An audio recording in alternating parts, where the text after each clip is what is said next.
Hi there, today we're going to do the second part of our video about the Earth's resources and using those resources. We're now in the computer room and our screen is a lovely shade of blue, so I apologise for that, but we'll be fine. A reminder, as we go, you're going to want to use one of the mastery booklets. If you don't have yours, again, you can find it on Moodle, or you can get in touch with me directly via the school and I will be able to send one on to you. Alright, so in the first video, we looked at all the ways that we're having problems with the planet and things that we're running out of resources, difference between renewable resources, non-renewable, finite resources, things along those lines. We looked at water and how to obtain potable water, which is the water that we can drink, and the different methods there. Today we're going to look at something called a life cycle assessment, and we're going to look at recycling. A life cycle assessment is really important. This here is a Toyota Prius. Now when the Prius first came out, they were hailed as these wonderful, wonderful cars. Everybody knows that there's a problem with burning fossil fuels. So you put petrol in your car, you burn it up, and you go from A to B, and that's fantastic. But the problem is the whole time you're doing that, you're releasing carbon dioxide into the atmosphere, which is a bad thing. The Prius is a hybrid car, so it's got a little combustion engine, but it's also got a battery. And the idea was it would be able to reduce emissions that way. And indeed, whilst a Toyota Prius is driving, it's releasing less emissions, fewer emissions, than a comparable car that has a regular combustion engine. The problem is, if you start to extend that picture a little bit, and you don't just look at the Prius while it's driving, but you also look at how the Prius comes into being and how the Prius gets disposed of, then you have a problem. So let's say I go down to Toyota, my local Toyota, and I want to buy a Prius, right? So they say, great, here's your Prius. Where does that Prius come from? You've got to step back a bit and say, well, hang on a second. The bits for the battery for the Prius are made in Canada. From Canada, they need to get shipped to Japan. From Japan, they need to get shipped to a European factory. From a European factory, they need to get shipped to me. And all of a sudden, all of those little bits tend to add up into something more. I can't just think about the Prius while it's driving. I also need to think about how the Prius was made. Because if the Prius is made in a really energy and efficient way, i.e. by having to mine loads of ore, or dig up loads of habitat, or transport it across vast oceans with ships that are emitting loads of carbon dioxide, then actually maybe I've not gained anything. And even if the birth of the vehicle, i.e. the way it's built, is fine, and the way I'm using it is fine, what about how I get rid of it? Some vehicles I can recycle, that's a good thing. Can I recycle a Prius? That's a question I need to ask. How long will it last? Let's say it only lasts 2 years, and I need to get another one, and then another one, and then another one, and then another one. I've not achieved anything overall. So I need to look at the birth of the item, the life of the item, and then ultimately the death of the item, and what we do with it to dispose of it. And that's called a life cycle assessment. So the stages of the life cycle assessment, we talk about the extracting and processing of raw materials, manufacturing and packaging, use and operation during the lifetime, and then the disposal at the end of the lifetime, including the transport and distribution. So let's say I can recycle my Toyota Prius. Great, it's really easy to recycle, fantastic. But let's say the only recycling plant in the world is in southern Australia. Well, then I need to get my Prius from the UK down to Australia on a massive boat that's going to be releasing loads of carbon dioxide. So I've not necessarily gained anything. What kind of things will they ask you about in an exam? Difficult to know. They'll probably give you a case study. So if they said, what's better, using a plastic bag or a paper bag in terms of a life cycle assessment, well, we know that there are problems with plastic bags. The problem with a plastic bag is that it's birth and it's death. At the beginning, when you're making the plastic bag, you have to use a non-renewable resource, i.e. crude oil, to get there. And then when you're getting rid of it, well, if you don't recycle it, it ends up just in the ground somewhere, and it's not going to decay, it's going to stay around for a long time. We'll get to more of that later. It can be hazardous to local animals and stuff like that. So those are both bad things. Compared to a paper, which you can, paper bag you can make responsibly, so sustainably. You can plant a forest, use those trees to make wood, and then the whole time make sure you're planting new trees and replacing the area. So you could make it sustainably, and then if I throw that away at the end, well, it's biodegradable, so it will become one with the soil again. But the question is what happens in between. If I had a plastic bag like this, I could use that hundreds of times. Provided I didn't rip it, I can keep using it. Whereas a paper bag is probably only good for one use. So which is better in terms of its life cycle assessment? You can't really say, but you can weigh up the different factors and different stages in the life cycle assessment. And I imagine that's the kind of thing they'll ask you when it comes to the exam. And at this point, you can do question 35 in your booklet. And again, the answers for all of these are on Moodle. Right, next up we come to an important phrase, which is reduce, reuse, recycle. Before we get to exactly what this is about, we need to talk about the scale of the problem. So this here is a quarry, and again, a lovely shape. This here is a quarry. You can't really see it so well, but essentially what a quarry is a massive area of ground that's been dug up in order to get the rock or to get the ore from that area. And you can see it's a total mess. You've got a village over here, and what will have used to have been fields and forests is now just mud and dirt and wastewater and car tracks, and it's just really, really horrible.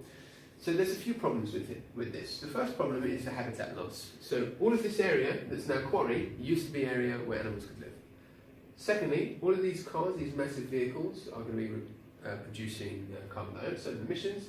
There's going to be noise pollution, which is the fact they're very loud and will cause problems for the local people and local wildlife. There's also dust pollution. They kick up a lot of dust. And then finally, our problem which is coming the whole way through, which is that it's not renewable. There's only so much earth we can dig up, there's only so much metal there available to us. And then once we've done that, the next question is even more important. So I've got my massive pile of rock, I've got my iron ore, I want to turn that into iron. Well, how do I do that? I need to put loads of energy in. I need to heat it up in the blast furnace, or I need to do electrolysis, which requires a lot of energy. I'm releasing carbon dioxide the whole time. This is a real problem. And that's what leads us to that phrase, reduce, reuse, recycle. I think I've got that again somewhere. Right, so this is our problem. The resources are limited, and their environmental impacts for quarrying, for mining, for all the ways that we get resources out of the ground and out of the earth, there are all these problems associated with it.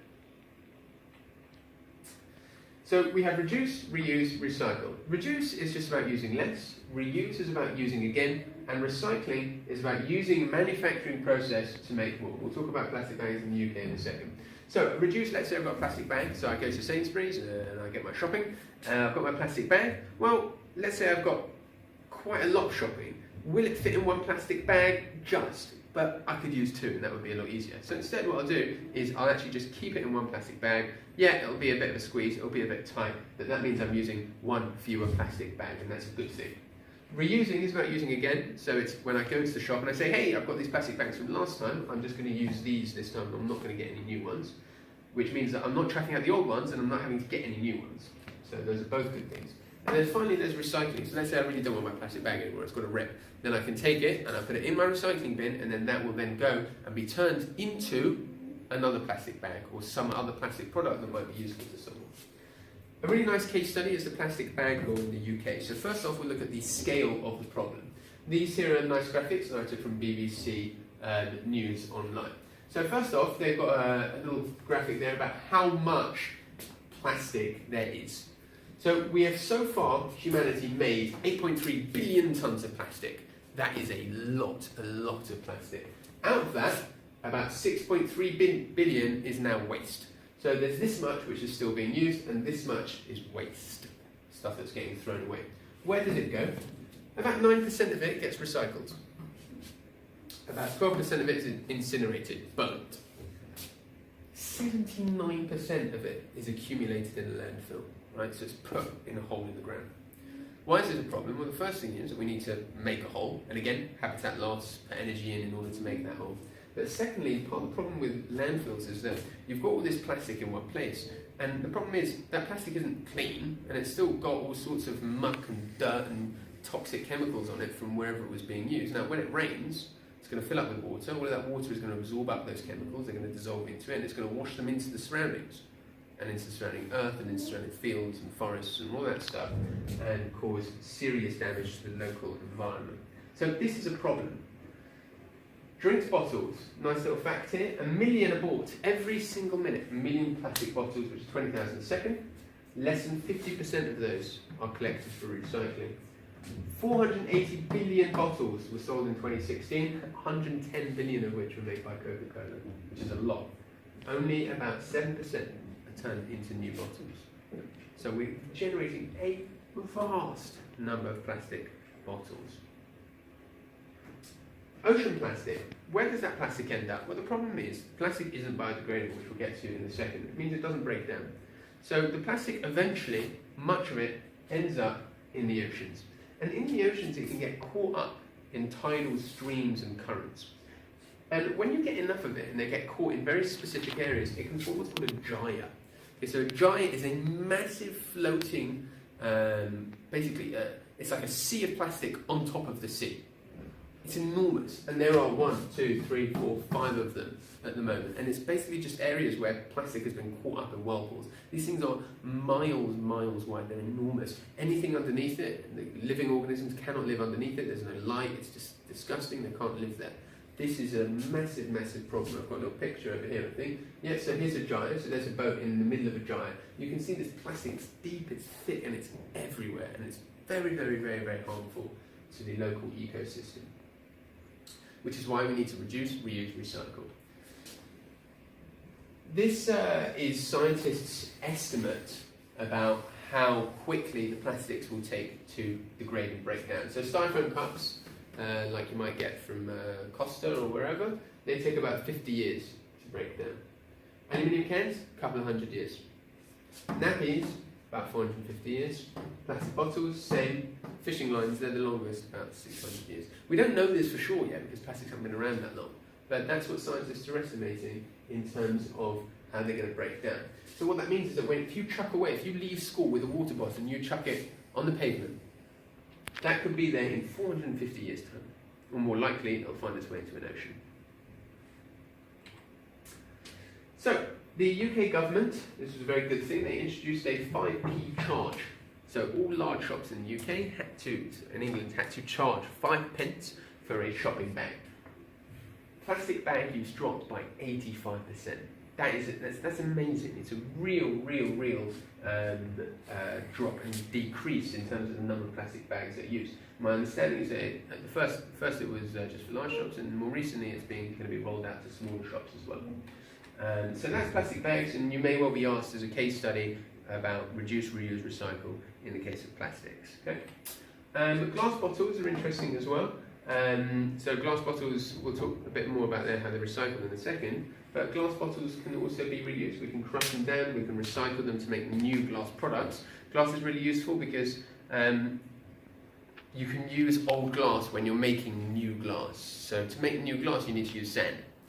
Sand has a very high melting point, but if you chuck in loads of old, broken, crushed glass, it brings down the melting point, so it makes it easier to melt, makes it easier to make new glass. The problem with glass is the different colours. So some glass is clear, like a Coke bottle might be clear, but other glass is coloured. So beer bottles tend to be coloured, and that's because they need to block out light, because light can interfere with the substance that's inside the bottle and can make it go bad. So the problem is you need to separate all of that out, and again, that all costs energy, money, time. And here's a nice little graphic about why it's important to recycle. Okay, I highly recommend you look at the SciShow video online, which if you just Google SciShow recycling, it's a very nice video, it's about 10 minutes long, and it tells you all about how the recycling plant works. It gives you lots of information, it's very interesting. And you can now do questions 36 through 46. Right, metals. How do we recycle metals? So, first we need to separate them at the plant, and again on that video we'll talk to you about how we separate metals. Normally we separate the steel cans with a magnet, and you can separate an aluminium can with an even bigger magnet. You just use a massive magnetic field and you get the aluminium can. What we can do is we can melt them, we can recast them, so make them into a new can. But you have to separate them first, okay? So you can't do steel ones with aluminium, they need to be separate, otherwise it doesn't work. We'll get to that in a second. Why is it important to recycle metal? It's important because otherwise you have to use your extraction methods. So the first thing is the metal ore is becoming increasingly scarce, so we're running out of it because there's only so much of it in the Earth's crust. And secondly, the problem is that whichever method you use, you're going to be using a lot of energy. So whether you're doing reduction with carbon or whether you're doing electrolysis, you're going to be using a lot of energy. So this is a good process. Recycling does require energy, but it requires a lot less energy than if you had to make it fresh, make it new. So this is the kind of thing that we need to do. And your syllabus specifies 2 ways so that's recycling. There are 2 ways specified by your syllabus of ways of extracting copper that are kind of high-tech or new ways that we're moving into the future with. So what you need to do is you need to start with low-grade ore. So low-grade ore is like ore, but it doesn't have a lot of copper.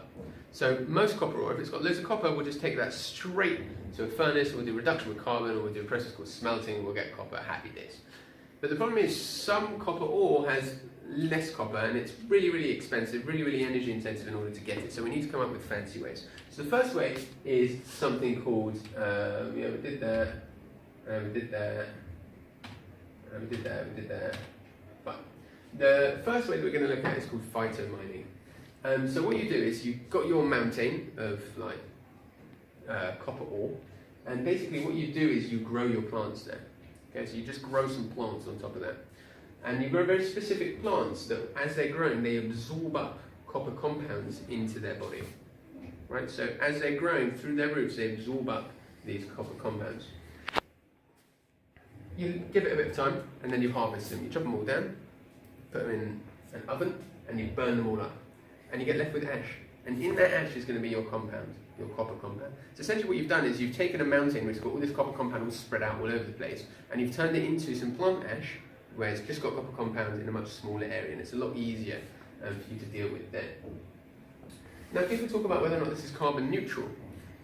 Carbon neutral because while the plant is growing, it takes in carbon dioxide from the atmosphere, and then when you burn it, it releases carbon dioxide to the atmosphere, but it's releasing the same amount as it took in, so overall you're not releasing any more carbon dioxide. But there are some problems with that. The first problem is, well, you've got to put energy in order to burn them, in order to harvest them. And the second problem is the fact that once you've got this ash, you need to do processes to it in order to get the pure metal, which again will require you energy. We'll talk about that in a second. The second route is called bioleaching, which is the same thing, but instead of using plants, you use bacteria. So you grow your bacteria near the compound, and what they do is they make this substance called a leachate. They give off this kind of solution called leachate, which has got the metal compounds in it. And again, you have to then take that and do manufacturing processes in order to get pure copper. What do? We do either electrolysis or displacement with scrap metal. So if I've got loads of ash, what I'll need to do is I'll need to find a way to do electrolysis to that. So I might want to try and dissolve some of it in water, I might want to try and melt it and then do electrolysis to it. Again, cost energy, carbon dioxide. Or I can do displacement with scrap metals. So if I've got, say, a leachate solution that's got loads of copper sulfate in it, I might just chuck a whole load of iron in it, and the iron will react with the copper sulfate, and I'll get iron sulfate and pure copper. And the reason why that works is because iron is more reactive than copper, so it displaces it. And that is the end of the unit. So you now should be able to do questions 47 to 54, and I do urge you to check the answers that are on Moodle, and if there's anything specific you have a problem, please do let me know. Thanks very much.